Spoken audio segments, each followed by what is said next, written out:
Mail हमारे पास है। Hello sir, मैंने नीट 2021 दिया था, आपकी ऑफिशियल कमांडो थी, लेकिन सर मेरे मार्क्स 300 आ रहे हैं। एक वजह मेरे घर में मम्मी पापा का झगड़ा रहता है। सर पापा की गवर्नमेंट जॉब है जिसमें उनको 1.5 लाख सैलरी मिलती है, लेकिन मम्मी को वो सिर्फ 20,000 रुपए देते हैं। उसमें पूरा घर खर्च चलता है क्योंकि उन पर काफी सारा लोन है। सर ना तो हमारा खुद का घर है, ना ही वो फीस पे कर पाते हैं कभी। लेकिन उन्होंने लोन अपने लिए लिया था और उनकी गलती के लिए मम्मी उनको माफ कर देती हैं, पर फिर से मम्मी को उन पर शक हो जाता है कि उनका अफेयर चल रहा है। एंड पापा ने इनिशियली मम्मी की सारी ज्वेलरी भी सेल कर दी थी।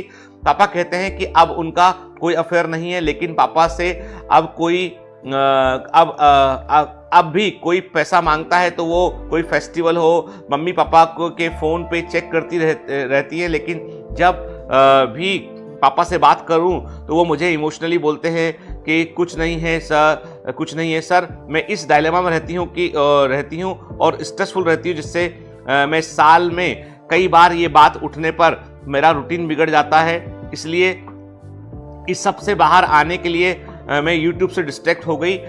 इसलिए फर्स्ट रिपीट के बाद भी मेरे 300 मार्क्स थे। सर मैं फिर से ड्रॉप लेने का सोच लिया है, पर सर आप मुझे एडवाइस दे कि जब भी घर में ये बात उठे तो मुझे क्या करना चाहिए, किसकी साइड लेनी चाहिए। पापा मुझे मम्मी के खिलाफ भड़काते हैं और उनमें घमंड भी है कि मैं पैसे कमा रहा हूं और वो घर पर भी ज़्यादा नहीं रहते। मम्मी ने डोमेस्टिक वायलेंस भी सहा है। जब हम छोटे थे मैं हमेशा मम्मी की साइड रहती हूं, पर पापा मुझे बोलते हैं तो मैं मान लेती हूं, लेकिन वो फिर से मेरा भरोसा तोड़ देते हैं। सर मैंने अपने पापा से एक चीज़ सीखी है कि कभी भी मुझे किसी से एक पैसा उधार नहीं लेना। सर मम्मी बहुत स्ट्रेस देती हैं, उनको डायबिटीज़ है और पापा को भी एंजाइटी प्रॉब्लम है। सर सब इतने स्ट्रेस देते हैं, मुझे उनकी हेल्थ की चिंता रहती है। सर मम्मी पापा फाइनेंशियली तो सपोर्ट कर रहे हैं पढ़ाई में, लेकिन मेंटली नहीं कर रहे हैं। सर आई होप मेरी ये बात आप तक पहुंचे। सर प्लीज़ हेल्प मी, मैं मेंटली बहुत स्ट्रेस रहती हूँ।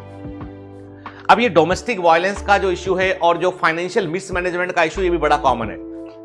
कई सारे ईमेल में ये आया है कि पिताजियों ने या पापा ने जो है वो उन लोगों ने कहीं ना कहीं से कुछ लोन ले लिया है और उस लोन की किस्त इतनी बड़ी हो गई है कि अब वो जो कमाते हैं उसका बड़ा हिस्सा उस लोन को भरने में चला जाता है। और लोन ऐसा है जो कभी खत्म ही नहीं होता है, उसका इंटरेस्ट लगातार बढ़ता रहता है। और ये फाइनेंशियल मिसमैनेजमेंट जो है ना हमारी सोसाइटी में बड़ा प्रिवेलेंट है, क्योंकि हम लोगों को सबको सिखाया जाता है पढ़ना कि ज्योग्राफी पढ़ लो, हिस्ट्री पढ़ लो, साइंस पढ़ लो, मैथ्स पढ़ लो, पर हमारे स्कूल की क्लास में क्लास 1 से लेकर क्लास 12 तक कभी कोई नहीं बताता है कि तुम्हारे पास यदि पैसा आएगा तुम उसको कहां इन्वेस्ट करो, कैसे तुम जो है उस पैसे से और पैसा बना सकते हो, कैसे तुमको फाइनेंशियल मैनेजमेंट करना, ये कोई नहीं सिखाता है। इसके लिए आपको जो है वो ठोकर खानी पड़ती है, तब आदमी सीख पाता है। और जो लोग आपको ऐसी योजनाएं बतलाते हैं वे सिर्फ अपना उल्लू साध रहे होते हैं कि वो हमारा पैसा हमारी योजना में लगा दो, इस नेटवर्क चेन में लगा दो, तो वो पैसा डूब जाता है फाइनली। तो हम लोगों को सबको एक बात जरूर समझनी होगी कि हमको फाइनेंशियल मैनेजमेंट समझना होगा।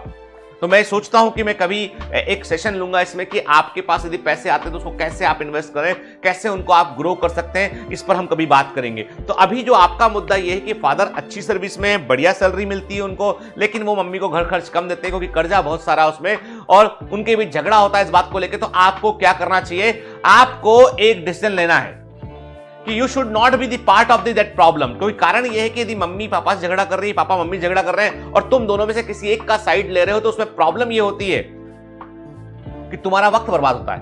वो दो लोग जो है वो दो एक साथ मैरिज किए हैं, दोनों कॉम्पेटिबल होना चाहिए थे, लेकिन नहीं कॉम्पेटिबल किसी कारण से नहीं बन रही है। तो उसमें हम यदि झगड़े में पार्टिसिपेट करेंगे तो हमारे जो सोल है उस पर भी स्क्रैचेस आ जाएंगे उसके, और वो जो वुंड है वो हमेशा जिंदगी भर प्रेजेंट रहेगा वो। क्योंकि देखो एक बात क्लियर कर दूं मैं कि हमारी इंडियन सोसाइटी में बहुत सारे घरों में जो है वो हस्बैंड वाइफ का झगड़ा होता रहता है, और वो तब भी साथ रहते हैं, तब भी अच्छे से रहते हैं वो लोग। मतलब अच्छे से रहने का मतलब साथ रहते हैं, और फिर एक दिन ऐसा होता है कि वो दोनों अब इतना झगड़े कर लिए कि अब झगड़ा करने की वजह ही नहीं बची है, या संबंध ऐसे हो चुके हैं कि अब बस वो साथ रहते हैं, इतनी भर बात बची है।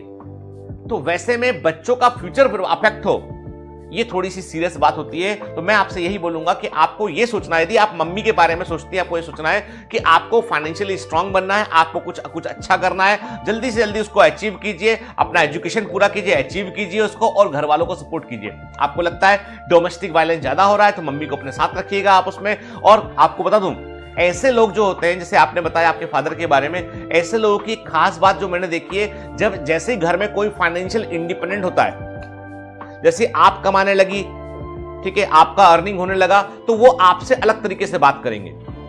जो लोग अपने फाइनेंस का दम दिखाते हैं कि मैं कमाता हूं इसलिए तुम सब लोग खाते हो, वो लोग बड़े कमजोर होते हैं अंदर से। जैसे ही घर में कोई और दूसरा व्यक्ति खड़ा हुआ कमाने के लिए, तो फिर वो सरेंडर कर देते हैं। ये बात याद रखिएगा, मैं आपको ह्यूमन साइकोलॉजी बतला रहा हूं। परिवारों में दादागिरी तब तक ही चलती है जब तक एक ही अर्निंग मेंबर होता है, दूसरा मेंबर भी अर्निंग हो गया तो बात खत्म हो जाती है, वहां पर न्यूट्रलाइज रहती चीजें। तो ये वक्त की बात है, इसलिए आप इसमें ज्यादा इन्वॉल्व मत होइए, आप पढ़ाई पर फोकस कीजिए।